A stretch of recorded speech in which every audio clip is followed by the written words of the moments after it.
So as promised, is another video just to show you what's actually happening on the greens now that we're at it. I'll start again by saying thank you to all the volunteers. You can see here there's a good group out here again today, and there was yesterday.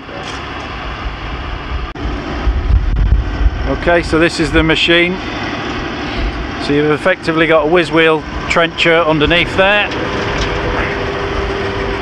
That cuts the line 35mm wide. Spoil goes up onto the conveyor there. And right behind it you can see the pipe. The pipe drops in here and that'll be fed into the ground. And the lye tag comes through the hopper and will fill the hole.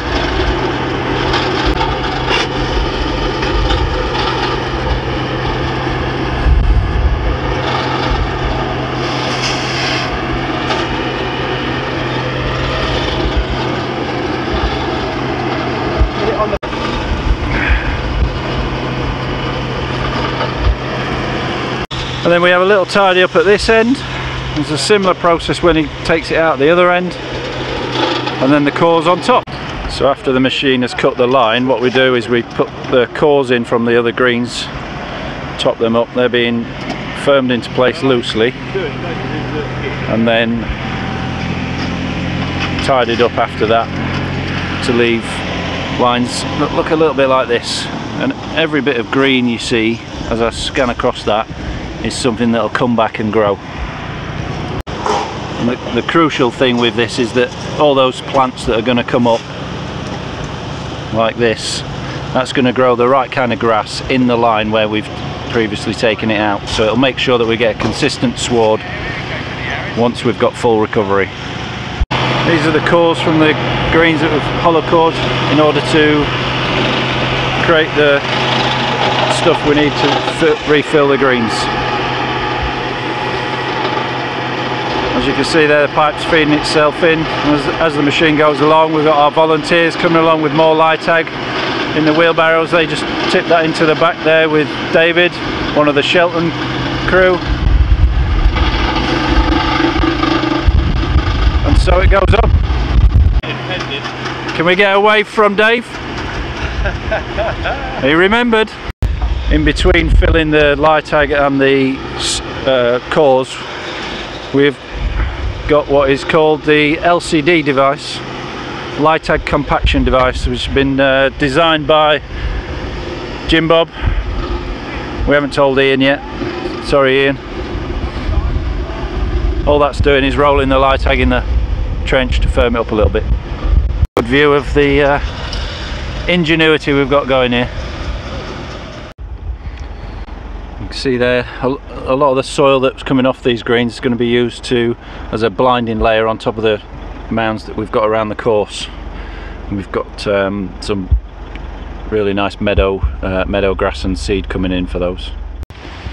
So here we are on the 8th green, and you can see this one now has got sand has been added over the top of the cores on every run. And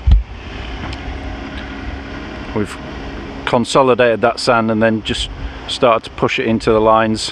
What will happen next is we'll get the drag mat out, which will start to move the sand around but leave it in the dip where the drain is. And we've got the drag mat out now, as I said earlier. So the drag mat is just pulling the sand across the surface, and what you can see there is it effectively rubs it into the surface, but because of the way the drag mat sits on the ground, it predominantly leaves the sand in the line where we want it. And here we go, opposite direction this time. See, it's just starting to work the sand into the surface whilst leaving those lines full right to the very top. All of these lines have got when the sand went in on the top of the cores, which is only a ½ inch covering really, but where the sand has gone in on top of the cores, we've also added some bent seed.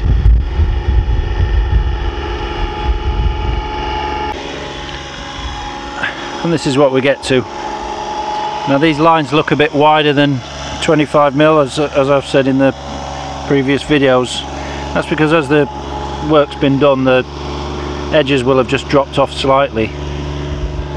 So if I just rub this back, you can see there's grass coming through,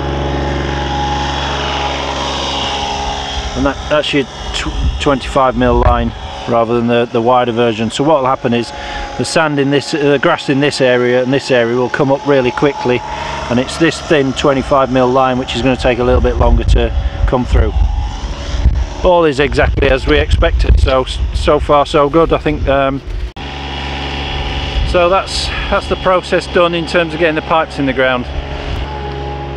After all the greens have had this pipe installation done, then the guys will go out and put the carry drains in and connect it to the drainage systems we've already got. Effectively that's your greens drainage added. So then, as I said in the last video, the skill there then is to make the recovery as quick as possible, and we've got quite a few tricks up our sleeve for that. The first thing to do really in this situation is we're going to make the greens grow. We're going to make them grow quite quickly. The quicker they grow, the more sand dressing we can put on to get that surface level and trueness back. So we're going to make them grow by feeding them. We've got an organic base feed going on, and then we'll probably spoon feed with liquids after that, almost on a weekly basis until we get these greens back into some sort of shape. We can monitor the moisture levels and make sure that there's always optimum growing conditions. The seed that we'll put down will come through in about 8 to 14 days to germination, and maturity is probably 4 or 5 weeks away really after that. But the seed will come through, the cores will grow up that we've put out there as well, and you'll see a lot of work going into these greens in order to get them back into use as fast as possible.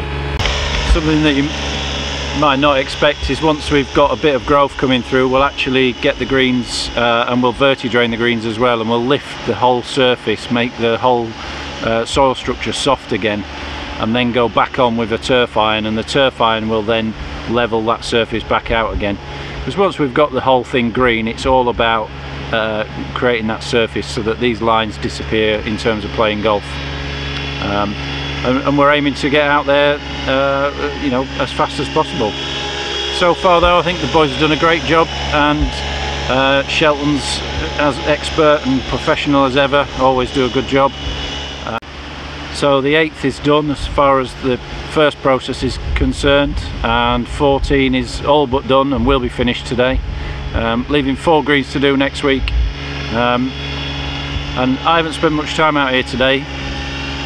James has taken the lead on with the team and the volunteers and done a great job, and I'm sure he will next week, while I enjoy hopefully what I think is a well-earned break. So I'll be away next week, and the week after when we get back I'll have another look and we'll really start to focus on that recovery. Till next time.